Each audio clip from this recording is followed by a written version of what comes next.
గౌరవనీయులైన ఆంధ్రప్రదేశ్ ముఖ్యమంత్రి గారికి నారా చంద్రబాబు నాయుడు గారికి, ఉప ముఖ్యమంత్రి గారికి పవన్ కళ్యాణ్ గారికి, లోకేష్ బాబు గారికి నా బాధను మీకు విన్నవించుకుంటున్నాను. 3 నెలలు అద్దె కట్టకపోతేనే వాళ్ళని ఖాళీ చేయించాలి, కానీ 6 సంవత్సరాలుగా అద్దె కట్టకుండా నా ఇంటిని బలవంతంగా వాడుకుంటూ నన్ను ఇంట్లోనే ఆ స్థలంలోనే ఉండకుండా చేయడానికి, స్థలం కబ్జా చేయడానికి ప్రయత్నిస్తున్న ప్రాఫిట్ షూ కంపెనీ గురించి నేను మీకు ఇవాళ వివరిస్తున్నాను. దయచేసి నా బాధను అర్థం చేసుకోండి. నేను దళితుడిని, మాది కులానికి చెందిన వాడిని. విజయవాడ ఫార్చ్యూన్ మురళీ పార్క్ ఎదురుగుండా లైఫ్ స్టైల్ పక్కన 2400 SFT కలిగిన గ్రౌండ్ అండ్ ఫస్ట్ ఫ్లోర్ కలిగిన బిల్డింగ్ నేను ప్రాఫిట్ షూకి అద్దెకి ఇవ్వడం జరిగింది. మరి అద్దెకి ఇవ్వడం జరిగినప్పుడు 2007లో వాళ్ళు 15 సంవత్సరాలు అద్దెకి తీసుకున్నారు. తర్వాత నాకు అవసరమై 2008లో 12 లక్షలు వారి దగ్గర అప్పుగా తీసుకున్నాను. తిరిగి స్వల్ప కాలంలోనే ఆ అప్పును తీర్చేశాను ఫుల్ అండ్ ఫైనల్ సెటిల్మెంట్ కింద. 2009లో 5 లక్షలు అప్పు తీసుకున్నాను. 2020లో వారు 3 నెలలు అద్దె చెల్లించలేదని ఎవిక్షన్ సూట్ ఫైల్ చేశాను.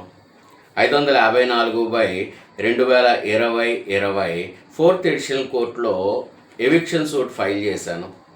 మాది కులానికి చెందిన వాడివి, నువ్వు నా మీదే ఎవిక్షన్ సూట్ ఫైల్ చేస్తావేరా అని చెప్పి బోడేపూడి శివకోటేశ్వరరావు మరి 2024లో నా మీద కమర్షియల్ డిస్ప్యూట్స్ యాక్ట్ కింద 5 లక్షలకి 2009లో తీసుకున్న 5 లక్షలకు కాను 1,37,00,000 అక్షరాల 1,37,45,045 రూపాయలు నేను చెల్లించాలని నా మీద కమర్షియల్ డిస్ప్యూట్ వేశారండి.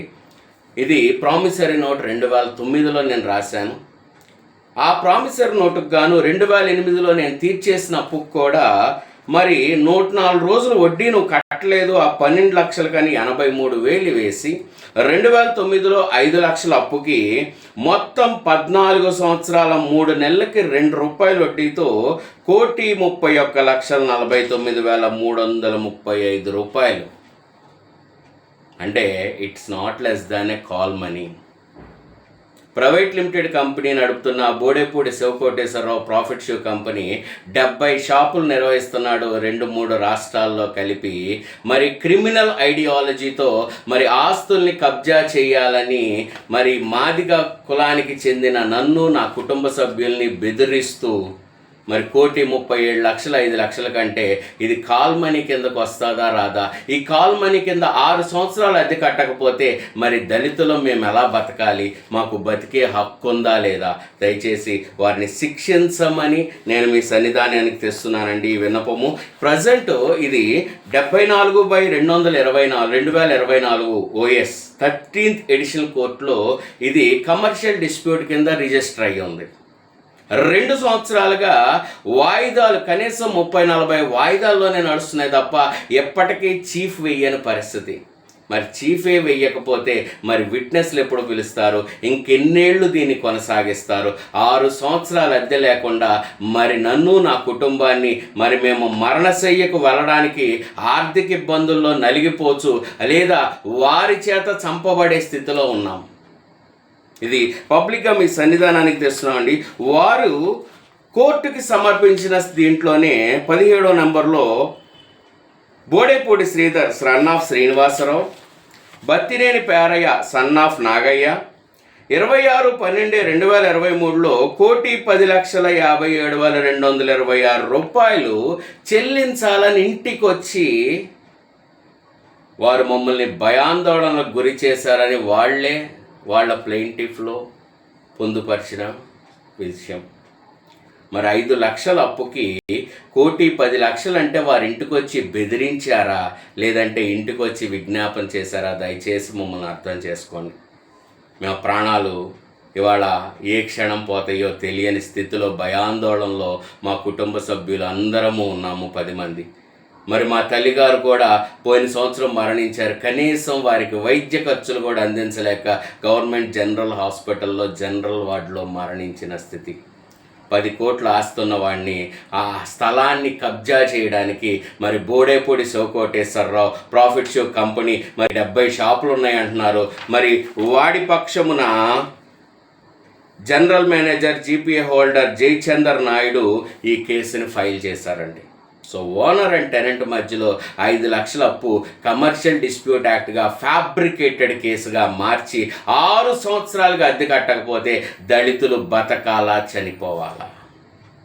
ఇటువంటి క్రిమినల్ ఐడియాలజీ కలిగిన బోడేపూడి శివకోటేశ్వరరావు నుంచి నా ఆస్తిని కాపాడండి, నా ఆస్తిని నాకు ఇప్పించండి. 6 సంవత్సరాల అద్దె ప్రస్తుత రేటును బట్టి నాకు వడ్డీతో సహా ఇప్పించమని గౌరవ అధ్యక్షులు ముఖ్యమంత్రి గారికి, అయ్యా ఉప ముఖ్యమంత్రి గారికి, లోకేష్ బాబు గారికి సవినయంగా మర్యాదగా బ్రతిమాడుకుంటున్నాను. తప్పుడు కేసుల ద్వారానే నాకు అన్యాయం జరిగింది. Justice delayed is justice denied అన్నప్పుడు 6 సంవత్సరాలు నాకు అద్దె కట్టకపోతే జస్టిస్ నాకు జరుగుతుందా? నాకు అన్యాయం జరుగుతుందా? మాదిగ హోంమంత్రి గారికి కూడా విన్నవించుకుంటున్నానండి. మాదిగల పక్షాన మిమ్మల్ని నిలబెట్టిన చంద్రబాబు గారి కృతజ్ఞతలు తెలియజేస్తూ మరి మాదిగల పక్షాన కాల్మనీతో వేధిస్తున్న ఈ బోడేపూడి శివకోటేశ్వరరావుని, లేదా ఈ జయచందర్ నాయుడిని, లేదా ఈ శ్రీధర్ని, లేదా ఈ బత్తినేని పేరని కాల్మనీ కింద ఎందుకు అరెస్ట్ చేయకూడదో నాకు చెప్పండి. 6 సంవత్సరాలుగా వేదన పడుచు, 6 సంవత్సరాలుగా ఇబ్బంది పడుచు ఇవాళ కనీసం నా ఇల్లు కూడా గడవలేని స్థితిలో ఇవాళ నేను బతుకుతున్నానని. ఆ స్థలం తప్ప నాకు వేరేది ఏదీ లేదు. ఆ స్థలం కూడా ఎక్కడా లేదు. విజయవాడ పట్టణంలో ఫార్చ్యూన్ మురళీ పార్క్కి ఎదురుగుండా లైఫ్ స్టైల్కి పక్కన ఎక్కడో ఊరి చివరో ఎక్కడో జరుగుతుంది కాదండి, విజయవాడ నడిబడ్లో the most costliest prime located ఏరియాలో మరి బోడేపూడి శివకోటేశ్వరరావు నా ఆస్తిని దొంగిలించడానికి, నా ఆస్తిని ఎలాగైనా బలవంతంగా లాక్కుంటూ 6 సంవత్సరాలు అద్దె కట్టని స్థితిని ఇవాళ మీ సన్నిధానానికి తెస్తున్నాను. లోకేష్ బాబు గారు మీరు ఎన్నో చేశారు. ఇవాళ ఈ దళితుడిని కూడా మీరు కాపాడతారని చంద్రబాబు గారికి, లోకేష్ గారికి, పవన్ కళ్యాణ్ గారికి నేను విజ్ఞాపన చేసుకుంటున్నానండి. నా కుటుంబం తరపున మేము మరణించక మునిపే, మేము చావక మునిపే నా కుటుంబానికి మీ ద్వారా విడుదల కావాలి. ఈ బోడేపూడి శివకోటేశ్వరరావు నుంచి, ఈ ప్రాఫిట్ షూ కంపెనీ నుంచి మా స్థలం మాకు ఇప్పించాలని మిమ్మల్ని అభ్యర్థిస్తున్నానండి. నా పేరు మాధవ్ పాల్. నా నెంబర్ చేసి నాకు సహాయం చేయండి. ఇంతకు మించి దళితుడిని బ్రతికించండి.